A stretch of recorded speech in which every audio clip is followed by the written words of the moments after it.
को नियंत्रित करने की यह एक आसान विधि को ध्यान से सुनो और समझो। तो चलिए इस विधि को एक कहानी के माध्यम से समझते हैं। दोस्तों, अगर हमारा मन खाली हो जाए तो हम उसमें कुछ ऐसी चीज डाल सकते हैं, कुछ ऐसे विचार डाल सकते हैं जिससे हम अपने मन की बक बक को शांत कर सकते हैं। जो विचारों का सैलाब हमारे मन में चलता रहता है, उन्हें हम बहुत अच्छी तरह रोक सकते हैं। और दोस्तों, अगर एक बार मन की बक बक रुक जाए तो फिर हम मन से जो चाहे वो करवा सकते हैं। इसीलिए अगर आप मन की बक बक को शांत करवाना चाहते हो तो इस कहानी को आखिर तक जरूर सुनिएगा। दोस्तों, स्वागत है हमारे I am inspired story channel में। दोस्तों, आपको हमारे इस चैनल में इसी तरह के ज्ञानवर्धक कहानी मिलती थी रहेंगी और आपको हमेशा इंस्पायर्ड करती रहेगी। तो हमारे इस I am inspired story channel को सब्सक्राइब जरूर करें और बेल आइकन को प्रेस करें, जिससे आने वाली सारी नोटिफिकेशन आप तक पहुंचे, और अपने दोस्तों तक शेयर जरूर करें। तो बढ़ते हैं कहानी की ओर। एक नगर की बात है। उस नगर में एक नौजवान युवक रहता था। उसका नाम विकास था। उसे एक समस्या थी और उसकी समस्या यह थी कि उसका मन हर समय भटकते रहता था। उसके मन में हर समय कोई न कोई नकारात्मक विचार चलते रहते थे।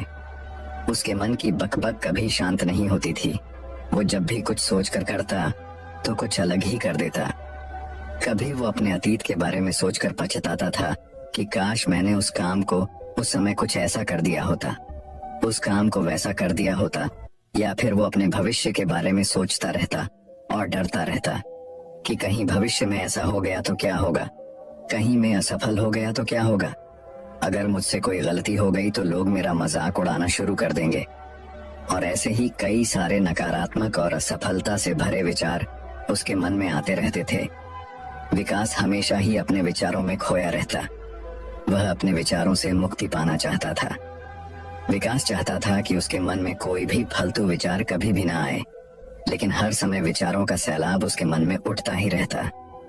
इसीलिए जीवन में वो बहुत परेशान हो गया था।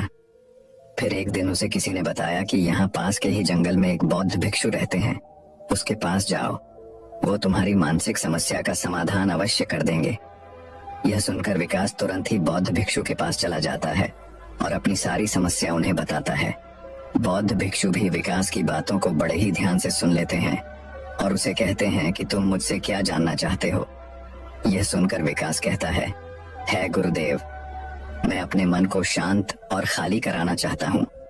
मैं आपसे ये जानना चाहता हूँ कि मन को खाली या शांत कैसे करते हैं। मेरा मन हर वक्त विचारों से भरा रहता है। मेरा ध्यान एक जगह लग ही नहीं पाता है, जिसके कारण मेरे हर काम में समस्या आ जाती है। मैं एक चीज करता हूँ तो नकारात्मक विचारों के कारण दूसरी चीज पर पहुंच जाता हूँ। मेरा मन एक जगह ठहरता ही नहीं है और यूं ही हर दिन मेरे मन में हजारों विचार चलते रहते हैं।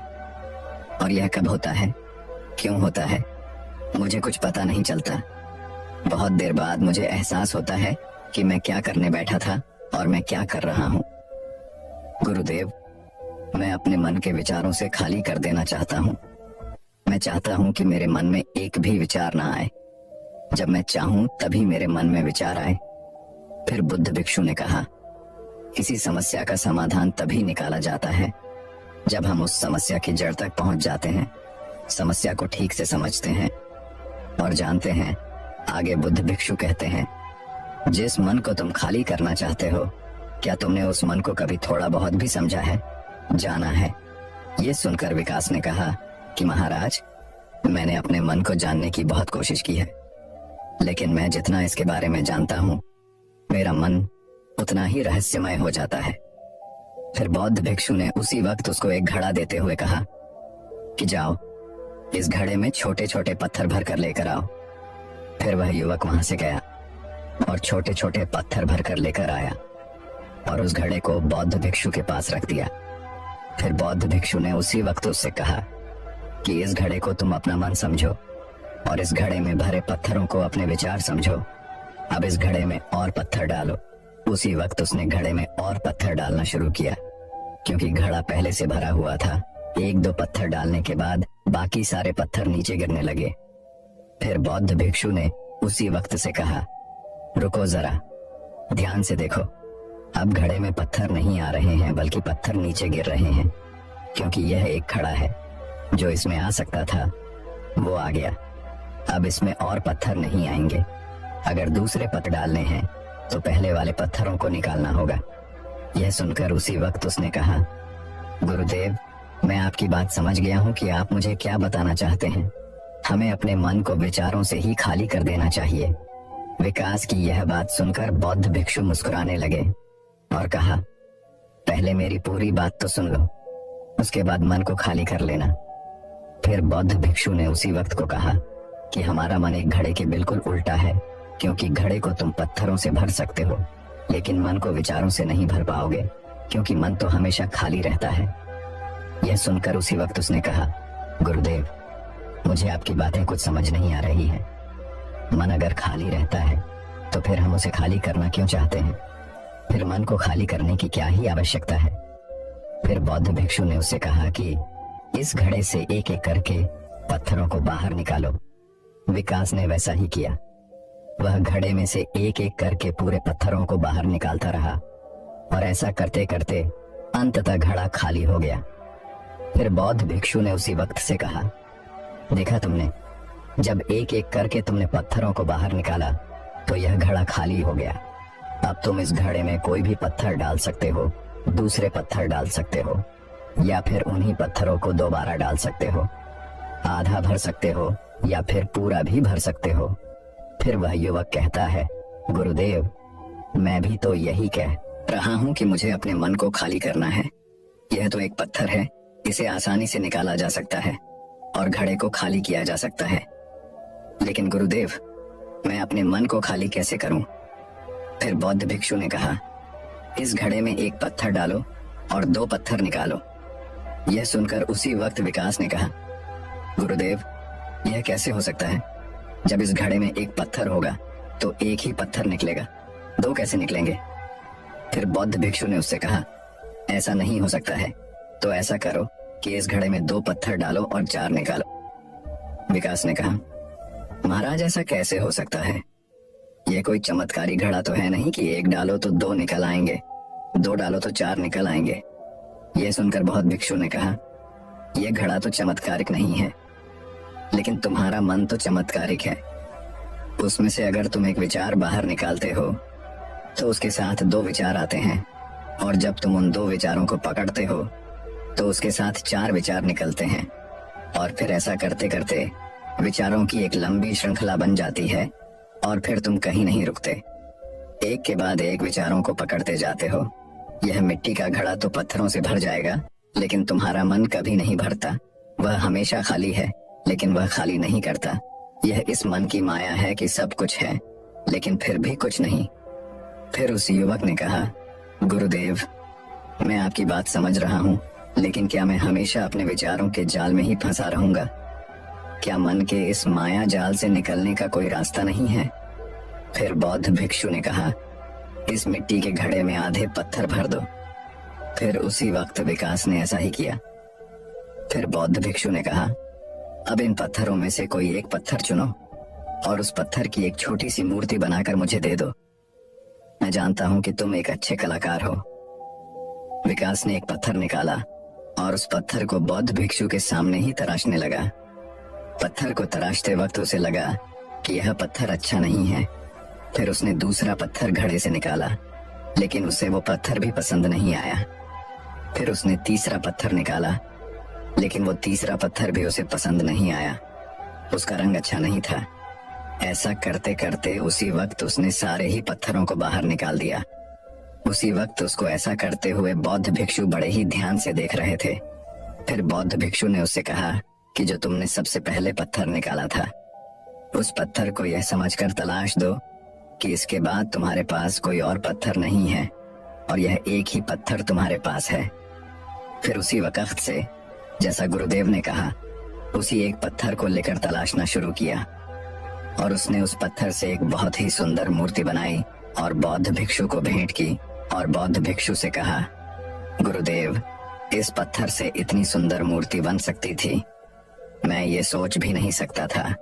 उस युवक की बात सुनकर बौद्ध भिक्षु ने कहा कि जब तुम्हारे पास और कोई दूसरा विकल्प नहीं होता है, तब हम उस विकल्प में ही संपूर्ण ऊर्जा लगाते हैं और उसी को सबसे बेहतर बनाते हैं। और जब हमारे पास कई सारे विकल्प होते हैं तो हम पत्थर चुनते भी नहीं और मूर्ति बनती भी नहीं। हमारा मन भी एक विचार के पीछे हजारों विकल्प खोल के रख देता है और एक मुख्य विचार को छोड़कर उन हजारों फालतू के विचारों में उलझकर हम रह जाते हैं। फिर उसी वक्त उसने कहा, गुरुदेव, मैं आपकी बातों को बहुत अच्छे से समझ गया हूँ, लेकिन अब मुझे क्या करना चाहिए? कृपया आप मेरा मार्गदर्शन करें। बौद्ध भिक्षु ने उसी वक्त उससे कहा कि मन को खाली करना, साफ करना 1-2 दिन का काम नहीं है, यह बहुत लंबी प्रक्रिया है। तो क्या तुम इसके लिए तैयार हो? वह युवक कहता है, जी गुरुदेव, तैयार हो, चाहे कितनी भी लंबी प्रक्रिया क्यों ना हो। फिर बौद्ध भिक्षु ने उसी वक्त से कहा कि मन को खाली और नकारात्मक विचारों से दूर रखने के 6 तरीके हैं। आओ उन्हें एक एक करके समझते हैं। पहला तरीका है कि ऐसे लोगों का साथ छोड़ दो जो तुम्हें कमजोर, पिछड़ा हुआ, लक्ष्यहीन महसूस कराए। अक्सर हमारे आसपास ऐसे लोग होते ही हैं जो हमारे पद और धन में ऊपर होते हैं और इसी पद और धन के घमंड में वह अपने नीचे के लोगों को कुछ भी नहीं समझते। इसलिए ऐसे लोगों के पास रहना ही नहीं चाहिए और ऐसे लोग अपने से छोटे लोगों को हमेशा यही महसूस कराते हैं कि आप कितने छोटे हैं और इसीलिए वो छोटे लोग अपने जीवन में कुछ बड़ा हासिल कर ही नहीं सकते। इसके अलावा कई बार हमारे मित्र और घर परिवार के सदस्य भी ऐसे होते हैं जो अक्सर हमें छोटा महसूस कराते हैं, हमें नीचा दिखाने की कोशिश करते हैं, लोगों के सामने हमारा मजाक बनाते हैं। तो ऐसे लोगों से जितना दूर हो सके उतना दूर रहो। ये लोग ऐसे होते हैं कि तुम्हारी नजरों से तुम्हारी गिराना की दूर करके तुम्हें लक्ष्यहीन बनाते हैं और फिर तुम्हें खुद की काबिलियत पर शक होना शुरू हो जाता है। तुम्हारे अंदर खुद के प्रति नकारात्मक भावनाएं आ जाती हैं और ये नकारात्मक विचार तुम्हें मानसिक तनाव और चिंता की ओर ले जाते हैं। फिर बौद्ध भिक्षु दूसरा तरीका बताते हुए कहते हैं कि तुम बहुत ही कम और चुनिंदा लोगों को ही अपना मित्र बनाओ। ऐसे लोगों को ही अपना मित्र बनाओ जिससे तुम कुछ सीख सकते हो, जिनकी तुम इज्जत कर सकते हो, जो तुम्हारी भावनाओं को समझ सके, जिनकी सोच तुमसे मेल खाती हो, जो जीवन में तुम्हें आगे बढ़ने में सहायता करे। हमारे जीवन और चरित्र में हमारे माँ बाप के बाद हमारे मित्रों का ही सबसे ज्यादा योगदान होता है।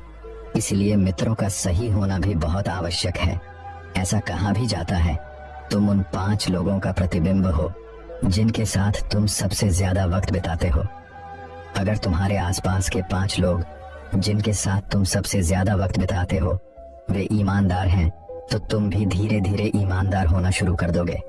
और अगर वो 5 लोग अमीर हैं तो तुम भी धीरे धीरे अमीर बनना शुरू कर दोगे। कहने का अर्थ यही है कि तुम वैसा ही बन जाते हो जिस तरह के लोगों के साथ तुम अपना समय व्यतीत करते हो। किसी महान दार्शनिक ने कहा था कि तुम मुझे किसी भी इंसान के मित्रों से मिलवा दो, मैं उसके मित्रों को देखकर उस इंसान का भविष्य बता दूंगा। हमारी सबसे बड़ी समस्या यह है कि हम लोगों को ना नहीं बोल पाते हैं। जिन लोगों के साथ हम रहना पसंद भी नहीं करते हैं, ना चाहते हुए भी हमें उन नकारात्मक लोगों के साथ वक्त बिताना पड़ता है। इसीलिए सबसे पहले हमें अपनी जिंदगी में उन लोगों को ना कहना आना पड़ेगा जिनके साथ रहकर हमें लगता है कि यह हमारी जिंदगी खराब कर रहे हैं। अगर यह हमारी जिंदगी में ना हो तो शायद हम ज्यादा खुश रहेंगे।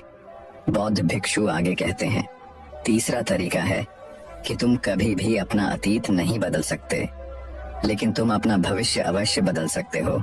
इसीलिए तुम्हें पूरी तरह से वर्तमान में रहते हुए उन चीजों पर, उन कामों पर ध्यान दो जो तुम्हारे नियंत्रण में हैं, जिन्हें तुम आज कर सकते हो, अभी कर सकते हो।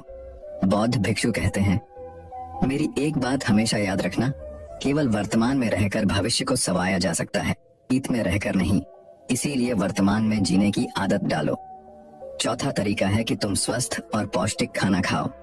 हमारा शरीर ऊर्जा से चलता है और हम जैसा खाना खाएंगे वैसे ही ऊर्जा हमारे शरीर को मिलेगी। अगर हमारा शरीर स्वस्थ नहीं रहेगा तो हमारा मन स्वस्थ कैसे रहेगा? जब शरीर कमजोर और बीमार रहता है तो मन में कई सारे नकारात्मक विचार आते हैं और स्वस्थ शरीर में स्वस्थ दिमाग का वास होता है। इसीलिए शरीर को स्वस्थ और मजबूत रखना हमारी जिम्मेदारी है।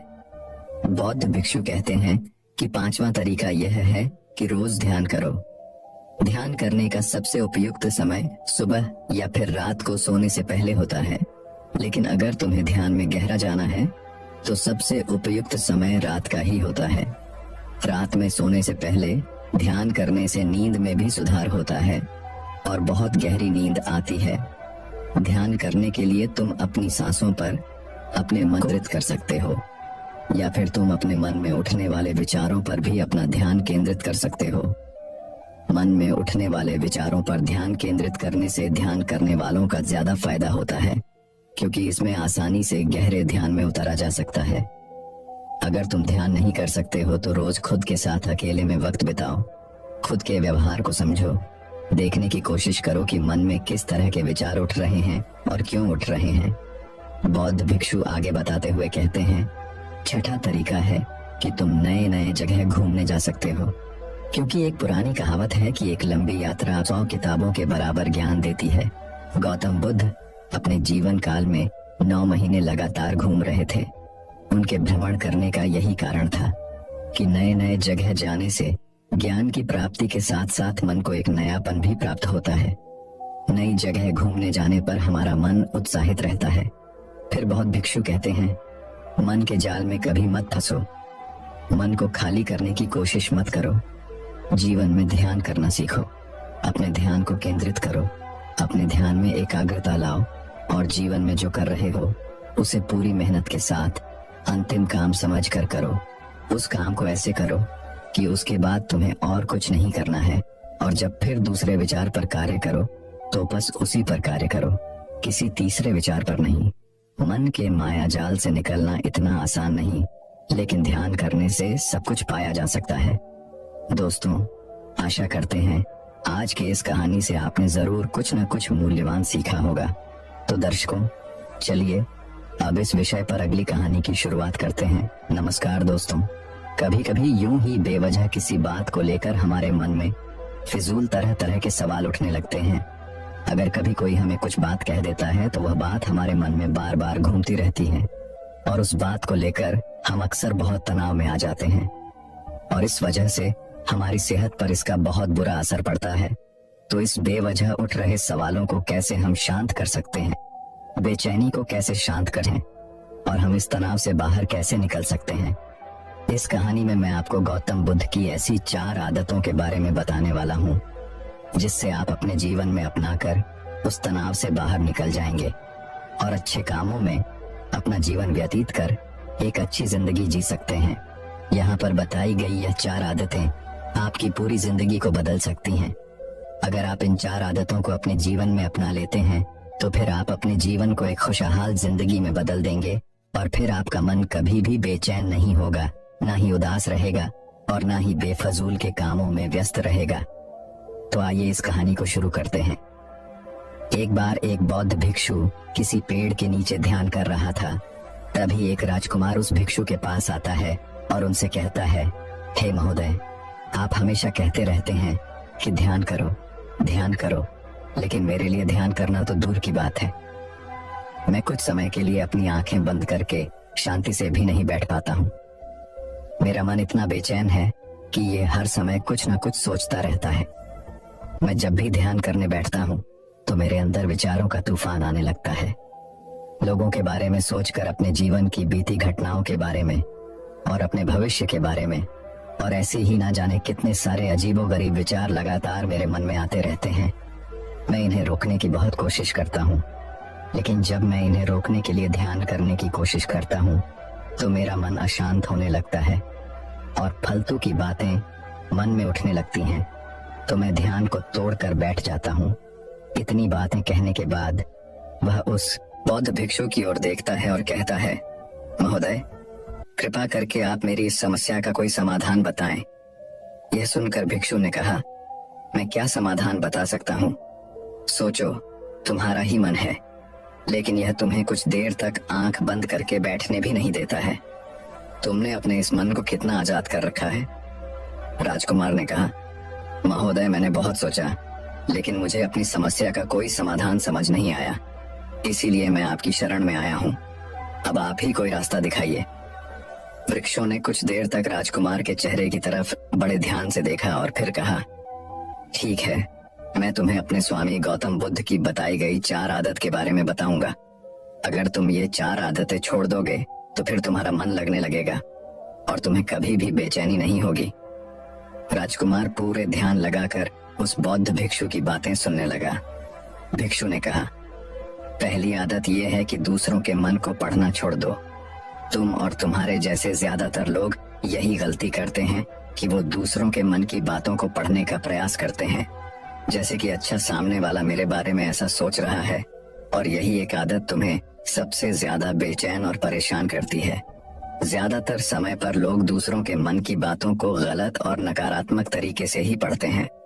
जैसे कि लोग अक्सर सोचते हैं कि दूसरे लोग उनकी तरक्की से जलते हैं, उसे नीचा दिखाना चाहते हैं, उसे पसंद नहीं करते, उसकी मदद नहीं करना चाहते, और ऐसी ही ना जाने कितनी सारी नकारात्मक बातें यह लोग दूसरों के प्रति अपने अंदर बैठा लेते हैं। फिर उनके बारे में ही सोचते रहते हैं, उनसे बदला लेने के तरीके सोचते रहते हैं, उन्हें नीचा दिखाने के मौके ढूंढते रहते हैं, और दूसरों के प्रति यही नकारात्मक सोच इन्हें दुखी करती है, और फिर ये लोग बेचैनी महसूस करते हैं।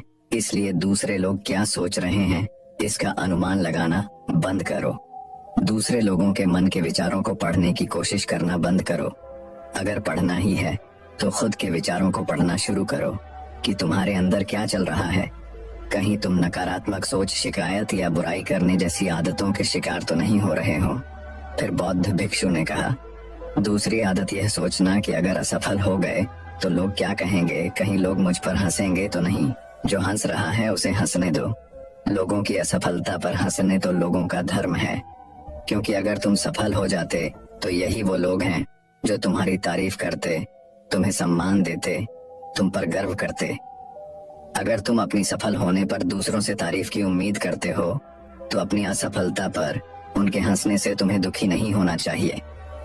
और समस्या ही यही है कि हम इंसान असफलता को बुरा मानते हैं, जबकि असफल होना सफल होने से भी ज्यादा जरूरी है, क्योंकि बिना असफल हुए सफल इंसान के अंदर घमंड और दूसरों को खुद से छोटा समझने की भावना पैदा होती है, जबकि असफलता हमें विनम्र रहना, धैर्य रखना और लगातार प्रयास करना सिखाती है।